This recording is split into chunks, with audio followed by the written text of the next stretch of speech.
نحمده ونصلي على رسوله الكريم اما بعد فاعوذ بالله من الشيطان الرجيم بسم الله الرحمن الرحيم رب اشرح لي صدري ويسر لي امري واحلل عقدة من لساني يفقهوا قولي۔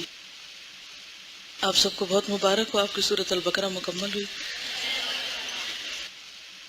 سورۃ البقرہ کو نبی صلی اللہ علیہ وسلم نے قرآن پاک کی کوہان قرار دیا، اس کا بلند ترین حصہ، سب سے طویل سورت ہے، اور اس کی کیا فضیلت بتائی گئی۔ آپ صلی اللہ علیہ وسلم نے فرمایا کہ یہ دو چمکنے والی صورتیں زہراوین جو ہیں، ان کو پڑھا کرو کیونکہ قیامت کے دن یہ اپنے پڑھنے والوں کے لیے سایہ کریں گی۔ ایک روایت میں پرندوں کے جھنڈ کی شکل میں، اور ایک روایت میں بادلوں کی طرح، یعنی چھتری کی طرح، اور اس گھر میں شیطان داخل نہیں ہوتا جس میں سورۃ البقرہ پڑھی جائے۔ اور ایک جگہ پر آپ نے یہ بھی فرمایا کہ میں تم میں سے کسی کو ٹانگ پہ ٹانگ رکھے ہوئے نہ دیکھوں کہ وہ یعنی لغویات میں پڑا ہوا ہے یا فضول باتیں کر رہا ہے، بلکہ اسے چاہیے کہ وہ سورۃ البقرہ پڑھے، یعنی اس کی بجائے سورۃ البقرہ پڑھنا چاہیے اس کو۔ حدیث کا مفہوم اس طرح ہے، یعنی آپ صلی اللہ علیہ وسلم کو حیرت ہوتی تھی اس شخص پر کہ جو فارغ بیٹھ جائے، ٹانگ پہ ٹانگ رکھ کے بیٹھنے کا مطلب کیا، بہت ریلیکس بیٹھا ہوا، بے فکر غفلت میں، اور وہ قرآن نہیں پڑھ رہا، اور قرآن میں سے بھی خاص طور پر سورۃ البقرہ۔ تو سورۃ البقرہ کے اس ختم مبارک پر آپ کو ایک ایک کتاب انعام میں دیتی ہوں، کتاب لے آئیے، اور جو آپ کے انچارجز ہیں ان سے میں گزارش کروں گی کہ وہ ایک ایک پیک اٹھا کے دو دو لائنوں میں اس طرح تقسیم کریں کہ سب کو جلد سے جلد پہنچ جائے۔ میں دیکھتی ہوں آپ کرتے کیا ہیں، تیزی سے لائن بنا کے آئیے جو بھی انچارجز ہیں۔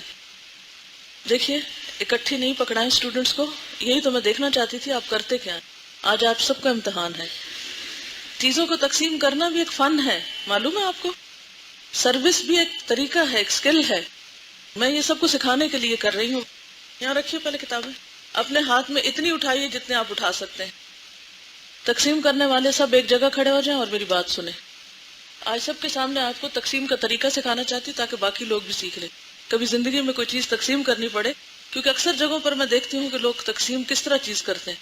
ایک ہڑبونگ مچ جاتا ہے، آپا دھاپی، مجھے دے دو مجھے دے دو، اس کو نہیں ملی، وہ رہ گیا، وہ کھڑا ہو گیا، وہ للچائی نظروں سے دیکھ رہا ہے۔ یہ نہیں ہونا چاہیے، ٹھیک ہے؟ اچھا، بعض لوگ کیا کرتے ہیں، تقسیم کرتے وقت اتنا بوجھ اٹھا لیتے ہیں کہ آدھا گرا دیتے ہیں۔ تو کیا کریں گے آپ؟ بہتر طریقہ کیا ہے، سب رکھیں ایک جگہ اور خود نیچے کھڑے ہو جائیے۔ آپ بھی سب نیچے لائن بنا کے کھڑے ہو جائیے، ان کو کناروں پر رکھیے۔ چلیے اب آپ لائن بنائیں، پہلے آپ کی لائن نہیں ہے۔ جس قوم میں ترتیب نہ ہو، لائن نہ ہو، وہ کبھی بھی صحیح کام نہیں کر سکتی۔ شابش، اب کتابوں کی بھی ترتیب ہو گئی، ادھر بھی اور ادھر بھی، اور یہ بھی لائنوں میں کھڑے ہو گئے۔ اچھا اب کیا کریں گے؟ نمبر 1، اتنا بنڈل اٹھا کے وہاں کارنر پہ کھڑے، ابھی ٹھہر جائیے، میں تو ابھی طریقہ بتا رہی ہوں۔ انسٹرکشنز کو سننا بغور اور پھر فالو کرنا یہ بے حد ضروری ہوتا ہے۔ اچھا طریقہ کار کیا ہوگا؟ نمبر 1 اٹھائیں گی یہاں سے، اور سب سے آخری 2 روز ہیں ان کے پاس چلی جائیں گی، ٹھیک ہے؟ اس کی 2 روز سے چھوڑ کر اگلا نمبر اٹھا کے وہاں کھڑا ہو جائے گا، اس کے بعد 2 اور 2 اور 2، اسی طرح ادھر بھی ادھر بھی ادھر بھی۔ آپ لوگ ان کو تقسیم کریں گے، آپ لوگ ان کو تقسیم کریں گے۔ طریقہ کار کیا ہوگا؟ پہلی لڑکی جو ہوگی وہ کتاب لے گی اور اگلی کو دے دے گی، اگلی کو، یعنی یوں پاس، آپ نہیں گھومے گی، کتاب گھومے گی، اور ہر ایک کے ہاتھ لگیں گے، اس طرح سب کو ثواب بھی ملے گا۔ اور ایک اور بات یہ، ویسے تو ہم نمبر گن کے لائیں اسٹوڈنٹس اور ان کی انچارجز کے لیے جتنا ہے، لیکن ہو سکتا ہے کچھ اکا دکا کم ہو جائے، تو ایسے موقع پر جب کوئی چیز دی جا رہی ہو، سب سے پہلے اپنے دل سے لالچ نکال دیں اور اپنے اوپر دوسروں کو ترجیح دیں۔ اپنے دل میں یہ نہیں رکھنا مجھے ملی کہ نہیں، کیا ہو میرے ساتھی کو ملی کہ نہیں، ٹھیک ہے؟ اور اگر کم ہو جائے تو آپ لوگوں کا فرض ہے کہ غور سے دیکھیں کس کے ہاتھ میں نہیں ہے۔ چلیے اب پریکٹس کرتے ہیں، پھر دیکھتے ہیں میری بات کتنی سمجھ میں۔ چلیے بسم اللہ الرحمن الرحیم۔ اور باقی لوگ کیا کریں گے؟ منہ دیکھیں گے؟ کیا پڑھیں گے؟ تکبیرات پڑھیں گے۔ اور کیا ہو سکتا ہے مثلا؟ ذکر کون سا؟ بلند آواز سے دل میں، ہر وقت آوازیں نہیں بلند کرتے رہا کریں دل میں، کیونکہ ہم بعض اوقات جب کوئی کر رہا ہوتا ہے تو سنے سنائے میں شروع ہو جاتے ہیں، جب کوئی کام ہمیں اکیلے کرنا پڑتا ہے تو ہم بیٹھ جاتے ہیں. اچھا، کچھ لوگ وہ پیچھے بھی ہیں، تو جو پیچھے ہیں ان کو بعد میں ملیں گی سب سے، کیونکہ پیچھے والے ہوتے ہیں. چلیے شروع کریے. بسم اللہ الرحمن الرحیم. باقی لوگ ذکر کریں اور دیکھتے ہیں یہ لوگ کیا کرتے ہیں. ہاتھ تھوڑا سا تیز رہنا چاہیے. چلیے اب آپ لوگ سکون کا ٹھنڈا سانس لیجیے اور ریلیکس ہو کے بیٹھ جائیے. تھوڑا سا میں اس کتاب پہ بات کروں گی، پھر ہم اپنا روٹین کا کریں گے کام. اچھا، بیسیکلی ہوا یہ تھا کہ کسی نے میری کیسٹ سنی تھی والدین ہماری جنت، تو انہوں نے کانٹیکٹ کیا کہ ہم اس کو چھاپنا چاہتے ہیں. تو میں بہت ریلیکٹنٹ تھی کہ یہ تو لیکچر ہے اور بولنے اور لکھنے میں بہت فرق ہوتا ہے، تو یہ لکھنے کا انداز نہیں ہے. لیکن بہت زیادہ انسسٹ کیا انہوں نے کہ نہیں آپ اجازت دے دیں، ہم نے چھاپنا ہی چھاپنا ہے. اور مجھے یہ خوف ہوا کہ اگر میں نے اجازت نہ دی تو پھر وہ جو جی چاہیں گے کریں گے، تو اس لیے بہتر ہے کہ ان کو پراپر طریقے سے.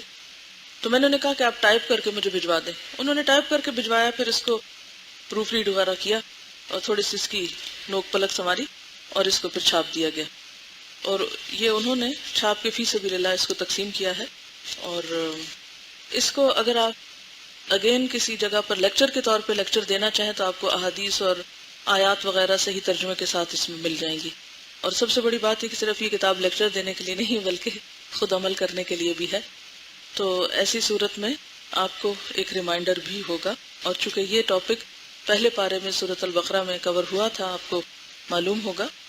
عام طور پر ہم جب سورۃ البقرہ ختم ہوتی ہے تو کوئی مٹھائی وغیرہ یا کوئی چیز دیتے ہیں، تو میرا خیال ہے ہوا خیر مما یجمعون، مٹھائی سے بہتر ہے کہ انسان کوئی علمی کتاب یا کوئی ایسی چیز پڑھے. ٹھیک ہے، تو تھوڑا سا میں بتا دیتی ہوں آپ کو شروع میں. تو اس کا یہ مقدمہ ہے، اور اس کے بعد والدین کے جو حقوق ہیں ان کے بارے میں بات ہے. اور اس میں اللہ تعالیٰ فرماتے ہیں کہ وَبِالْوَالِدَيْنِ احسانا، اور احسان کس طرح؟ سب سے پہلے والدین کی شکر گزاری، پھر اس کے بعد شکایتوں سے پرہیز یا شکووں سے پرہیز، پھر والدین کو خوش رکھنا، پھر ان کی خدمت کرنا، پھر ان کے ساتھ عاجزی سے پیش آنا، پھر ان کا ادب اور احترام کرنا، پھر ان سے محبت کا اظہار کرنا، پھر ان کے ساتھ گفتگو میں نرمی اختیار کرنا، پھر اسی طرح ان کی اطاعت اور فرما برداری کرنا، پھر اسی طرح ان کے لیے دعا کرنا، پھر ماں کا درجہ جو ہے وہ زیادہ ہے، اس کا الگ سے ذکر ہے، پھر مرنے کے بعد ان کے ساتھ کیسے حسن سلوک کیا جائے، اس میں ان کے لیے جو جو کام کرنے کے ہیں اسے دعائے مغفرت ہے، یا ان کے وعدے پورے کرنا، ان کے دوستوں کا احترام کرنا، اور ان کے لیے صدقہ جاریہ وغیرہ کے کام کرنا. تو والدین کی طرف سے صدقہ خیرات کرتے رہنا چاہیے، چاہے وہ زندہ ہو یا فوت ہو جائیں. اور اسی طرح ان کے رشتہ داروں اور دوستوں سے حسن سلوک، پھر رضائی والدین سے بھی اچھا سلوک، سسرالی والدین سے بھی اچھا سلوک، ستیلے والدین سے بھی اچھا سلوک. پھر چچی جو ہے وہ بھی ماں کی طرح ہوتی ہے اگر اس نے پالا ہو، بعض اوقات بچوں کے والدین فوت ہو جاتے ہیں. اسی طرح دایا کا حق، بعض گھرانوں میں ایسا ہوتا ہے کہ بچپن سے ہی، جیسے عرب معاشرے میں بھی تھا کہ ماؤں کے علاوہ جو دایا وغیرہ ہوتی تھی، انا یا دایا کا کانسیپٹ ہے، تو جو خاتون بچپن میں بچے کی خدمت کرے اس کا بھی ایک حق ہوتا ہے. پھر استاد جو ہیں وہ بھی روحانی والدین ہوتے ہیں، ان کا بھی حق ہے. تو یہ مختصر سا ایک ٹاپک ہے جس میں آپ کو ایک کانسیپٹ دیا گیا کہ والدین کے ساتھ آپ کس طرح اچھا سلوک کر سکتے ہیں. اب اس کتاب کی قیمت یہ ہے کہ ایک تو جنہوں نے یہ چھاپی ہے انہوں نے دعا کی درخواست پیچھے لکھی ہوئی ہے، ان کے لیے آپ دعا کر دیجئے. دوسری بات یہ کہ آپ اپنے چھوٹے بہن بھائیوں کو کوشش کریں کہ اس کتاب میں سے ایک ایک چیز روز تھوڑی سی کسی بھی طرح کہانی کی شکل میں یا واقعے کی شکل میں ان کو بھی بتائیے، تاکہ دوسرے بہن بھائی بھی آپ کے والدین کے فرما بردار ہوں. اور اس کے علاوہ جس تک آپ میسج کنوے کر سکیں. گناہوں کو دھونے والے اعمال کا کچھ حصہ دوبارہ کرتے ہیں. گناہوں کو دھونے والے اعمال میں جہاں ہم نے وضو کے بارے میں پڑھا، نماز کے بارے میں پڑھا، تسبیحات اور اذکار کے بارے میں پڑھا، وہاں نیک لوگوں کی مجلس میں بیٹھنا بھی گناہوں کی بخشش کا ذریعہ بنتا ہے. کبھی آپ نے اس اینگل سے سوچا؟ یعنی کسی اچھی مجلس میں جا کر بیٹھنا جہاں کوئی دین کی بات ہو رہی ہو، اللہ کا ذکر ہو رہا ہو، کوئی قرآن پڑھا جا رہا ہو، تو اس مجلس میں شریک ہونا جو ہے وہ بھی گناہوں کی بخشش کا ذریعہ بنتا ہے. یعنی آپ لوگ جیسے یہاں پر آتے ہیں، قرآن پڑھتے ہیں، تو آپ کے آنے کی غرض کیا ہے؟ کیوں آتے ہیں یہاں؟ کسی دنیا کے مقصد کے لیے تو نہیں آتے، آخرت کے فائدے کے لیے آتے ہیں. ہم سب یہی چاہتے ہیں نا کہ ہماری آخرت سنور جائے. تو ایسی صورت میں جو لوگ بھی خالص نیت کے ساتھ ایسی مجلس میں شریک ہوتے ہیں ان کے لیے تو اجر ہے ہی ہے، لیکن وہ لوگ جو ایسے ہی راہ چلتے ہوئے آ کے بیٹھ جائیں ان کے لیے بھی بے حد فائدہ ہے. نیک لوگوں کی مجلس میں بیٹھ کر ذکر اذکار کرنے سے اللہ تعالیٰ گناہوں کو معاف فرما دیتے ہیں، بلکہ اللہ تعالیٰ ایسے لوگوں سے اس قدر خوش ہوتے ہیں کہ اپنے مقربین فرشتوں سے ان کی مجالس کا حال دریافت فرماتے ہیں اور پھر فرشتوں کو گواہ بنا کر ان لوگوں کے گناہ معاف فرما دیتے ہیں. امام بخاری رحمۃ اللہ علیہ نے اس سلسلے میں ایک لمبی روایت نقل کی ہے. حضرت ابو ہریرہ رضی اللہ عنہ سے روایت ہے کہ رسول اللہ صلی اللہ علیہ وسلم نے فرمایا، اللہ کے کچھ فرشتے ایسے ہیں جو راستوں میں اہل ذکر کو تلاش کرتے ہوئے گھومتے پھرتے رہتے ہیں. جب انہیں ایسے لوگ مل جائیں جو اللہ کا ذکر کر رہے ہوں تو ایک دوسرے کو آوازیں دینے لگتے ہیں. ایک دوسرے کو آوازیں دیتے. کون؟ کیوں دیتے ہیں آوازیں؟ کہ ادھر آؤ تمہارا مطلب حاصل ہو گیا، یعنی اللہ کی یاد کرنے والے مل گئے. تو فرشتے کس کو ڈھونڈتے ہیں؟ مل جل کر اللہ کی یاد اختیار کرنے والوں کو. آپ صلی اللہ علیہ وسلم نے فرمایا، سو وہ انہیں اپنے پروں کے ساتھ آسمان دنیا تک گھیر لیتے ہیں. اسی لیے آپ نے دیکھا ہوگا کہ ایسی محفلوں پر ایک خاص قسم کا پیس اور ایک سکون اور اطمینان ہوتا ہے. ہماری وہ کیفیت جو قرآن کی مجلس میں ہوتی ہے وہ اس سے مختلف ہوتی ہے جو باہر ہوتی. قدرتی طور پر ہماری کیفیت بدل جاتی اور یہ اسی وجہ سے ہوتا ہے کہ اس ماحول کے اوپر فرشتوں کا سایہ ہوتا ہے. تو اللہ تعالیٰ ان سے پوچھتے ہیں، حالانکہ وہ ان سے زیادہ ہر ایک بات کو جانتے ہیں، یعنی فرشتوں سے زیادہ اللہ تعالیٰ خود جانتے ہیں، لیکن پیار سے ان کا ذکر کر کے پوچھتے ہیں، میرے بندے کیا کہتے ہیں؟ فرشتے کہتے ہیں تیری پاکیزگی، تیری بڑائی، تیری تعریف اور تیری بزرگی بیان کر رہے ہیں. آپ نے فرمایا، اللہ تعالیٰ فرماتا ہے کیا انہوں نے مجھے دیکھا ہے؟ وہ کہتے ہیں قسم ہے تیری ذات پاک کی، انہوں نے تجھ کو نہیں دیکھا. اس وقت اللہ تعالیٰ فرماتا ہے اگر وہ مجھ کو دیکھ لیں تو کیا حال ہو؟ فرشتے کہتے ہیں پھر تو اس سے بھی زیادہ تیری عبادت کرتے، تیری بڑائی بیان کرتے، تیری تسبیح کرتے. اللہ تعالیٰ فرماتا ہے تو وہ مجھ سے کیا مانگتے ہیں؟ فرشتے کہتے ہیں وہ جنت کا سوال کرتے ہیں. اللہ تعالیٰ فرماتے ہیں کیا انہوں نے جنت کو دیکھا ہے؟ فرشتے عرض کرتے ہیں قسم تیری ذات کی، انہوں نے جنت نہیں دیکھی. اللہ تعالیٰ فرماتے ہیں اگر وہ جنت دیکھ لیتے تو کیا ہوتا؟ وہ کہتے ہیں اگر وہ اسے دیکھ لیں تو اس سے زیادہ اس کی حرص کریں، اس سے بڑھ کر اس کی طلب کریں اور اس سے زیادہ اس میں رغبت کریں. فرمایا تو وہ کس چیز سے پناہ مانگتے ہیں؟ فرشتے کہتے ہیں آگ سے. فرمایا کیا انہوں نے اسے دیکھا ہے؟ وہ کہتے ہیں نہیں. تیری ذات اقدس کی قسم انہوں نے اسے دیکھا نہیں. فرمایا اگر وہ اسے دیکھ لیں تو کیا حال ہو؟ فرشتے کہتے ہیں اگر وہ اسے دیکھ لیں تو اس سے اور زیادہ بھاگیں اور اس سے اور زیادہ ڈریں. اللہ تعالیٰ فرماتے ہیں تو میں تمہیں گواہ بناتا ہوں کہ میں نے انہیں بخش دیا. ایک فرشتہ کہتا ہے اے رب تعالیٰ، ان یاد کرنے والے بندوں میں ایک شخص کسی کام کے لیے وہاں آ کر بیٹھ گیا تھا. اسے کوئی کام تھا، مثلا اسے اس مجلس میں بیٹھے ہوئے کسی شخص سے کوئی کام تھا، یا وہ ایسے ہی گزر رہا تھا تو وہاں آ کے بیٹھ گیا. وہ وہاں کسی کام کے لیے آ کے بیٹھ گیا، وہ ان لوگوں میں شریک نہیں تھا، ویسے پاس بیٹھ کے سن رہا تھا. اللہ تعالیٰ فرماتے ہیں یہ ایسے بندے ہیں جن کے پاس بیٹھنے والا بھی بد نصیب نہیں ہوگا، اس کو بھی اس میں سے حصہ ملتا ہے. اس سے کیا بات پتہ چلتی ہے؟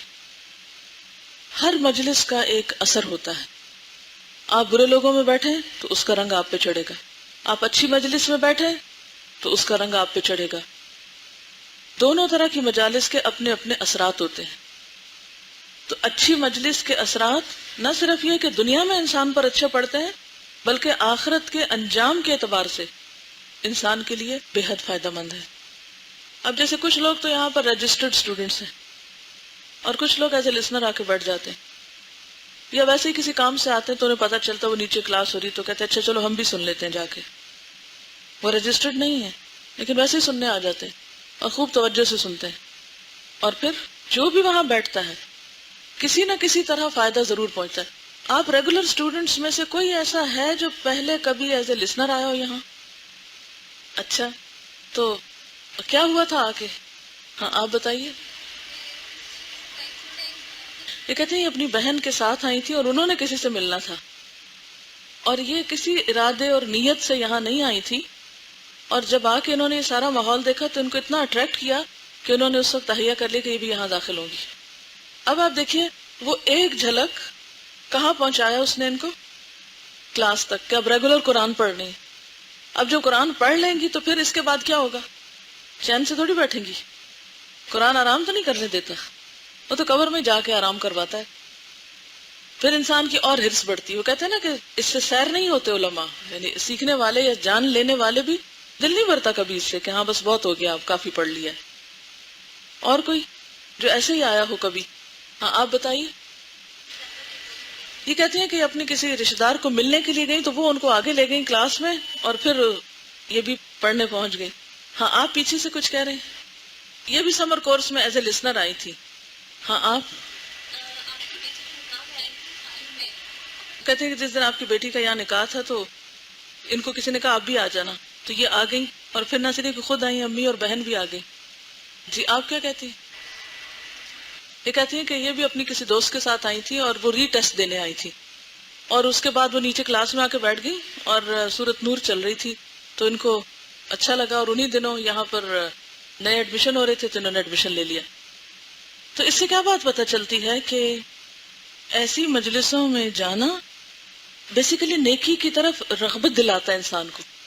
کچھ لوگ تو اپنے کورس میں بیٹھے ہوئے نا، اور کچھ لوگ صرف دیکھ رہے ہیں، وہ اس میں ہے نہیں، اور وہ پورے مائنڈ اور ہارٹ کے ساتھ بھی بعض اوقات نہیں ہوتے اس میں، لیکن جب ان کو اس سے کچھ فائدہ پہنچتا ہے تو ان کے لیے ایک نیکی کا دروازہ کھل جاتا ہے. اور جب اس طریقے سے انسان کو اللہ تعالیٰ کا قرب حاصل ہوتا ہے تو یہ ایک چراغ ہے جس سے چراغ پھر جلتا چلا جاتا ہے. اس بات سے ایک اور بات پتہ چلتی ہے، جس کے دل میں نیکی کی طلب ہو اللہ تعالیٰ اس کے لیے راستہ آسان کر دیتا. تبلیغ کا اور لوگوں کو اللہ سے جوڑنے کا ایک بہترین طریقہ ہے. یہ تبلیغ کے طریقے ہوتے ہیں نا، ابھی آپ دعویٰ کے طریقے پڑھیں گے، کس طرح لوگوں کو اللہ سے جوڑیں. ہمارے دل میں ہوتا ہے نا ہر ایک کی خیر خواہی ہو، جو ہم نے لطف اٹھایا قرآن سے وہ ہر ایک اٹھائے. پھر اس کے بعد یہ ہے کہ بعض اوقات کیا ہوتا ہے کہ انسان جب خود کسی کو کہتا ہے نا آؤ قرآن پڑھو، تمہیں بھی پڑھنا چاہیے، تو وہ دوسرا کیا کہتا ہے؟ نہیں پڑھتا. اگر اس کا دل چاہے بھی نا، یعنی ہم کسی کا حکم نہیں سننا چاہتے اور نہ کسی کے نیچے لگنا چاہتے اور نہ کسی کے ماننا چاہتے ہیں، کیونکہ ہمارے اندر کا جو شیطان ہوتا ہے وہ عام طور پر ہمیں ایسی باتوں کی طرف کان نہیں دھرنے دیتا. تو جب اس کو چھوڑ دیا جائے تو وہ پھر خود سوچتا ہے. اس طریقے کو آزما کر دیکھیں. اچھا بعض لوگ بہت بے صبرے ہوتے ہیں. بعض اوقات کیا ہوتا ہے کہ جیسے بچوں کو آپ ایک بات کہتے ہیں وہ اور بھاگتے ہیں. کبھی بھی بے صبری نہ کریں. بعض اوقات کوئی شخص آپ سے ناراض ہو جاتا ہے تو آپ کیا کرتے ہیں؟ اس کو منانے لگتے ہیں. اچھا وہ کیا کرتا ہے؟ اور ناراض ہوتا ہے نا. اچھا اس کا طریقہ کیا ہے؟ چھوڑے تھوڑا سا اس کو، اسے سنبھلنے دے، وہ اس کیفیت میں نہیں ہے کہ سمجھے کوئی بات. اچھا ہم کیا کہتے ہیں؟ نہیں اگر ہم نے چھوڑ دیا تو پتہ نہیں کون سا آسمان ٹوٹ پڑے گا. اصل مشکل یہ کہ ہمارے اپنے اندر صبر نہیں ہوتا. ہم کہتے ہیں ابھی اور اسی وقت. پھر وہی بات آئی نا، کون سی والی؟ جلد بازی. تو جلد بازی کاموں کو بہت خراب کرتی ہے. نتائج جلدی نہ مانگا کرے. اب اگر کوئی بیج بو کے سرانے بیٹھ جائے، ابھی نکلے پودا، میرے سامنے نکلے تو نکلے گا. مرغی کے بچے نکلتے ہوئے دیکھیں کسی نے؟ کس نے دیکھے؟ الحمدللہ کچھ لوگ تو ہیں جو ابھی تک نیچر کے ساتھ تعلق رکھتے ہیں. میں جب چھوٹی تھی تو گاؤں میں رہتی تھی تو ہماری نانی ہر کچھ عرصے کے بعد جب وہ موسم ہوتا ہے کوئی تو وہ مرغی کے نیچے انڈے رکھتی تھی. اچھا وہ مرغی بیٹھی ہوتی تھی اور وہ 21 دن پورے لیتی ہے. اچھا جب مجھے یہ پتا چلتا تھا کہ مرغی بیٹھ گئی ہے تو مجھے یہ ہوتا تھا اب کس دن انڈے سے بچے نکلیں گے نا. اچھا میں ہر روز تقریباً جا کے نا اس کو جھانکتی تھی کہ ابھی کیا ہو رہا ہے، کوئی آواز آ رہی ہے، کوئی کڑکڑ ہونے لگی کچھ. وہ کڑاک کرتی تھی آگے سے مرغی، ایسی ڈانٹ دیتی تھی کہ ہٹ جاؤ یہاں سے. اچھا تو میری نانی مجھے کہتی تھی بار بار نہیں دیکھتے، اگر بار بار دیکھیں تو کیا ہوتا ہے؟ ڈیلے ہو جاتا ہے عمل. اچھا پھر کیا ہوتا تھا؟ ہر روز صبح وہ مکھن بناتے تھے. کسی نے وہ عمل بھی دیکھا ہوا ہے مکھن بنانے کا؟ تو میں بھی شوق میں آپ کہتی تھی میں بھی بناتی ہوں ساتھ آپ کے. اچھا جب میں بیٹھتی تو ہر تھوڑی دیر کے بعد روک کے اس میں جھانکتی تھی کہ وہ مکھن بنا کہ نہیں بنا. تو نانی کہتی تھی بار بار نہیں دودھ کو جھانکتے، مکھن نہیں نکلتا، اس طرح کم نکلتا ہے. اچھا پھر میں کہتی کہ یہ کیا بات ہوئی. اچھا ویسے کبھی کوئی کھانا پک رہا ہو نا اور بچوں کو بھوک جلدی لگ جاتی، وہ کہتے جلدی کرو. اچھا وہ دم پہ رکھا ہو. مجھے دم کا لفظ اتنا برا لگتا تھا کہ وہ انتہائی پیشنس، صبر. دم ہے، پکے نہیں، پک گئے ہیں، بس دم پہ. تو دم کب اترے گا؟ اچھا پھر میں کہتی تھی کھولوں کھولوں، نہیں کھولنا نہیں، وہ دم خراب ہو جائے گا. یعنی ایک مثال نہیں، کتنی ہی مثالیں ایسی ہیں کہ جس میں ہمارا کیا دل چاہتا ہے جلدی سے دیکھے. وہ کہتی تھی نہیں تم اتنے منٹ مسلسل کرو اور دیکھو نہیں، اور پھر دیکھو یہ کام ہو جائے گا. کیونکہ ہم ہر دفعہ جب روک کے کھڑے ہو جاتے ہیں نا تو پھر کیا ہوتا ہے، ڈیلیز اس میں بھی ہوتی ہے نا روکنے کی وجہ سے. اچھا پھر اسی طرح کو پودا اگا لیا، ہر روز دیکھنا شروع کر دیا. اچھا بلی کا بچہ پالے تو بڑا کیوں نہیں ہو رہا؟ اچھا بچے ہیں گاڑی میں بیٹھتے لاہور کب آئے گا؟ یہ سب جلد بازی کی علامتیں ہیں. ان سب چیزوں میں ایک صبر اور انتظار لازم ہے، اور یہ اصول زندگی کی ہر چیز میں انتظار لازم ہے. جب آپ لوگوں کو دین کی طرف بلاتے ہیں تو انتظار لازم ہے، صبر لازم ہے. کسی کی اصلاح چاہتے ہیں، صبر لازم ہے. آپ ایک دن ایک نصیحت کر کے پھر دوسرے دن وہ کچھ اور کر دیں تو گڑبڑ ہو جائے گا معاملہ. تو وہ جو اس روز میں نے بات کی تھی نا کہ نبی صلی اللہ علیہ وسلم نے اشج کو فرمایا تھا کہ دو چیزیں تمہارے اندر ایسی ہیں جو اللہ تعالیٰ کو بہت پسند ہے، ایک ہے حلم اور دوسرے ہے ٹھہراؤ، آہستگی. رک جاؤ، انتظار، صبر، آئیں گے نتائج سامنے. یہ نہیں ہو سکتا کہ آپ اچھا کرو نتیجہ برا آئے، لیکن صبر ضروری ہے، لازم ہے. تو تبلیغ کے میدان میں بھی، لوگوں کو دین کی طرف لانے میں بھی، لوگوں کے اندر آنے والی تبدیلی میں بھی، لوگوں کے اخلاق سنورنے میں بھی. کیوں قرآن 23 سال میں نازل ہوا؟ بہت سے صحابہ نے تو پورا قرآن بھی نہیں پڑھا، وہ اس سے پہلے دنیا سے رخصت ہو گئے. حضرت مصعب کے بارے میں جانتے ہیں آپ؟ کون تھے وہ؟ کس کو پتا؟ آپ بتائیے. حضرت مصعب کا نہیں پتا؟ بولیے کون تھے؟ پہلے مبلغ دین تھے، مدینہ میں بھیجے گئے، اور صرف مبلغ نہیں تھے بلکہ کیا تھے، قرآن کی تعلیم دیتے تھے. معلوم ہے آپ کو؟ وہ قرآن ٹیچر تھے مدینہ میں. اگر آپ پڑھیں جا کے لائبریری میں حضرت مصعب کے بارے میں، وہ قرآن ٹیچر تھے، لیکن انہوں نے پورا قرآن نہیں پڑھا تھا. انہیں نہیں پتا پورے قرآن کا. کب شہادت ہوئی تھی ان کی؟ جنگ احد میں. اب مجھے آپ بتائیے کہ وہ قرآن ٹیچر بھی ہیں لیکن انہوں نے پورا قرآن نہیں پڑھا، کیونکہ قرآن تو 23 سال میں نازل ہوا. اب آپ دیکھیے کہ 23 سال میں کیوں نازل ہوا. اگر وہ کہتے کیا پتا ہم شہید ہو جائیں، ذرا جلدی سے ہی سارا آ جائے تو اچھا، ہم بھی پڑھ کے جائیں، ختم قرآن کر کے جائیں دنیا سے. لیکن وہ سابقون میں سے ہیں نیکیوں میں. تو اصل بات یہ نہیں کہ آپ کتنا بڑا پہاڑ توڑتے، اصل بات یہ کہ آپ کے کام کی کوالٹی کیا ہے، آپ جو کر رہے ہیں اس کا حق کتنا ادا کرتے ہیں، اس کے ساتھ کتنے پیشنس اور صبر اور تحمل اور اس کا کتنا حق آپ نے ادا کیا. ٹھیک ہے؟ تو آپ نے جلدی نہیں کرنی کسی چیز میں، صبر، انتظار، لیکن طریقے اچھے اختیار کرنے ہیں. اور ایک اور بات، گھر میں جا کے اپنی ٹیچرز کا یا میرا زیادہ تذکرہ نہ کیا کریں، اس سے گھر والے ہم سب سے پٹ آف ہو جائیں گے. ہر جگہ الہدا الہدا مت کیا کریں، ان کو غائبانہ طور پر چڑ ہوگی، کیونکہ انسان کی فطرت میں وہ کسی دوسرے کی اچھائی ایک سے دوسری دفعہ نہیں سن سکتا، اس کو نہیں اچھی لگتی. وہ کہتا ہے میرا کیوں نہیں اچھا ذکر کر رہے، انہیں کا ذکر کیے جا رہے. اور خاص طور پہ سسرال میں جا کے میاں کے سامنے تو بالکل ہی نہیں کرنا. تو اس لیے میں آپ کو انٹینشنلی روک رہی ہوں کہ یہ بھی بے صبری میں آتا ہے، یہ بھی جلد بازی میں آتا ہے. دیکھیے اصل چیز کیا ہے، ہم سب یہاں بیٹھ کر اپنی باتیں تو نہیں کرتے، اللہ کا ذکر کرتے ہیں نا. ٹھیک ہے؟ تو ہم سب کے سامنے اللہ تعالیٰ کی یاد اور اللہ کا نام ہی بلند ہونا چاہیے. ٹھیک ہے؟ اگر آپ کسی کا بھی نام لیں گے زیادہ تو الٹا اس سے متنفر کریں گے لوگوں کو. اگر آپ کسی کو کوئی بک دیتے ہیں یا کوئی کیسٹ دیتے ہیں وہ ایک الگ چیز ہے، وہ آپ دے سکتے ہیں، آپ ذکر نہ کریں، آپ ویسے کہ آپ سنیے. یعنی اصل چیز کیا ہے کہ اللہ کا نام بلند ہو. ٹھیک ہے؟ لیکن قدرتی بات ہے، اگر آپ انسانوں کا ذکر زیادہ کریں گے، انسانوں کی محبت کا تذکرہ کریں گے تو دوسروں کو اپنے سے دور کر دیں گے. اور آپ بات تو بتا سکتے ہیں کہ یہ بات ایسے ہے یا یوں بتائی گئی یا کچھ، لیکن جس چیز سے میں روکنا چاہتی ہوں آپ کو، وہ زیادہ نام کا ذکر یا افیکشن، اس کو بہت شو نہیں کرے. ویسے بھی ہر چیز لمٹ کے اندر ہی اچھی ہوتی ہے. ٹھیک ہے نا؟ یعنی آپ اس میسج کو تو میکسیمم کنوے کریں جو ہم آپ کو سکھاتے ہیں، ذرا اپنی باتیں نہیں سکھاتے، حدیث پڑھ کے سناتے ہیں، قرآن کی ایک روشنی آپ تک لاتے ہیں، تو اس سے یہ ہوگا کہ انشاءاللہ ایک پازیٹیو میسج جائے گا. لیکن اگر آپ بندوں کا ذکر زیادہ کریں گے تو اس سے میسج میں نیگیٹیوٹی آ جائے گی. تو اس کے لیے یہ ہے کہ لکھی ہوئی چیز آپ کے پاس ہو تو آپ اس کو اس طرح بھی کنوے کر سکتے ہیں. کسی بھی چیز کی زیادتی جو ہوتی ہے وہ اس کو نقصان دیتی ہے. آگے چلتے ہیں. اس حدیث سے پتہ یہ چلتا ہے، جو پیغام آپ کو میں اس میں سے دینا چاہتی ہوں اور جو خوشخبری اس میں موجود ہے، وہ یہ کہ ایسی مجلس میں شریک ہونے والے اور پھر ان کی کمپنی میں آ کے بیٹھنے والے، ان سب کے لیے بخشش کا وعدہ ہے. اگر ان کی نیت یہ ہو کہ اللہ ہم جا رہے ہیں، اس سے تو ہماری آخرت اچھی کر دے، یعنی یہ علم ہم آخرت کے لیے حاصل کر رہے ہیں. اب بندوں پہ ہے کہ وہ بھی کچھ وقت نکالیں کہ کچھ کر کے دکھائیں تاکہ انہیں معاف کر دیا جائے. ہاں، اگلی حدیث ہے عن ابی ہریرہ رضی اللہ عنہ قال قال رسول اللہ صلی اللہ علیہ وسلم ما جلس قوم مجلسا يذكرون الله فيه الا حفتهم الملائکۃ وغشیتهم الرحمۃ وذکرهم اللہ فی من عنده. حضرت ابو ہریرہ رضی اللہ عنہ سے روایت ہے کہ رسول اللہ صلی اللہ علیہ وسلم نے فرمایا، کوئی قوم کسی ایسی مجلس میں نہیں بیٹھتی جس میں وہ اللہ کا ذکر کرتے ہوں مگر انہیں فرشتے گھیر لیتے ہیں اور رحمت ڈھانپ لیتی ہے، اور اللہ تعالیٰ ان کا ذکر ان فرشتوں میں کرتے ہیں جو ان کے پاس ہوتے ہیں.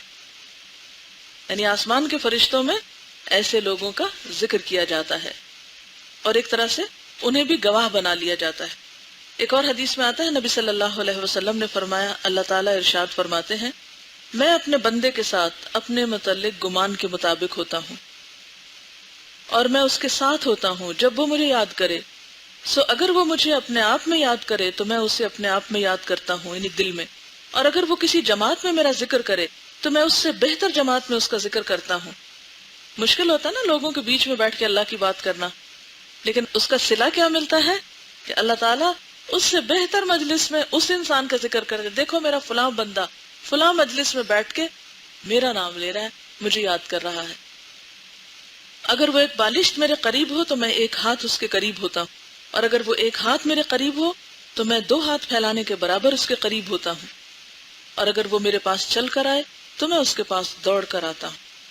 اگلا چیپٹر آپ خود پڑھیں گے. گناہ کے بعد فوراً اللہ کی طرف رجوع کرنا، یعنی دیر نہ لگانا، جو ہی احساس ہو فوراً پلٹ جانا. میں تھوڑا سا مزید آپ کے ساتھ شیئر کروں گی، اور اس میں خاص طور پر گناہ معاف کرنے والے کاموں میں جو لوگوں سے تکلیف دور کرنا، کیونکہ ہمارے اندر یہ عنصر بہت کم پایا جاتا ہے. عموماً ہم دوسروں کے لیے اذیت کا سبب بن جاتے ہیں، تو ہمیں اس کو ریورس کرنا ہے، بلکہ کسی کو تکلیف پہنچ رہی ہو تو اس کی تکلیف ہٹانا ہے. تو جو کسی کی تکلیف دور کرے گا اللہ تعالیٰ اس کی بخشش فرما دے گا. تو ہمیں پھر اس کو پریکٹس بھی کرنا ہے کہ کون کس تکلیف میں ہے، کیسے اس کی تکلیف دور کی جائے، کون پریشان ہے، کون ضرورت مند ہے، کون بھوکا ہے، کون کیا کر رہا ہے. تو انشاءاللہ العزیز منڈے کو اس کے بارے میں بات کریں گے. سبحانک اللہم و بحمدک، نشہد ان لا الہ الا انت، نستغفرک و نتوب الیک. والسلام علیکم ورحمۃ اللہ وبرکاتہ.